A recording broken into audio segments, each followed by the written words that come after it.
আমাদের বিএনপির নেতাকর্মীরা কেউ চাঁদাবাজ না। যারা 5 তারিখের পরে আমাদের সাথে মিশতে আছে আওয়ামী লীগের দোসররা, ওরাই এখন চাঁদাবাজি করে বিএনপির নেতাদের নাম দিচ্ছে। আমরা কেউ চাঁদাবাজি করি না।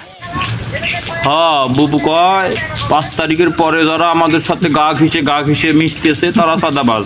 বুবু তারা গা ঘিসে ঘুরতেছে, তোমরা কাউয়া হচ্ছে কাক। তোমাদের বাসায় এসে কুকিল ডিম পায়ে যায়, তোমরা চিনতে পারো না। এই যে 16 বছরে কারা তোমাদের দিয়ে কর্মী ছিল, কারা ছিল না, কারা নির্যাতন সহ্য করছে, কারা করেনি তোমরা চিনো না। তার মানে কি চাঁদার ভাগটা তোমরাও খাচ্ছ?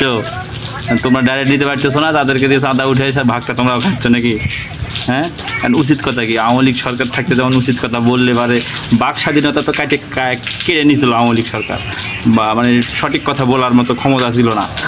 এখন কি তোমরাও সেটা চাচ্ছ? তোমরা উপর দেখাচ্ছ নাকি?